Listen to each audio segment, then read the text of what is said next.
ডিম টোস্ট হয়ে গেছে, খাওয়াও শুরু হয়ে গেছে। হেভি টেস্টি, নিজে বানিয়েছি তো টেস্ট বেশি। এখানে কেমন হয়েছে তুই বল। ভালো। আমি করেছি, আমি বলছি, কিন্তু তোকে তো বলতে হবে যে ভালো হয়েছে না খারাপ হয়েছে। দিদিন করেছে, বললো কেমন হয়েছে। ও না খান, এক পিস খাবো। তুই খা, তাড়াতাড়ি আয়, বাদ হয়ে গেলে কিন্তু তাড়াতাড়ি আয়।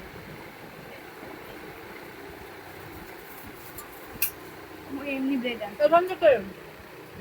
ও বাটার ব্রেড খাবে, বাটার আছে তো, বাটার দিয়ে করলেও হতো। এটা কি যে রয়েছে বাটার। এটা নে, এটা নে, কি নেবে? এই দেখ, এটা নে, এটা নাও। খাবে বাটার, কে খাবে? তুমি খাবে বাটার? যাবে খাবে।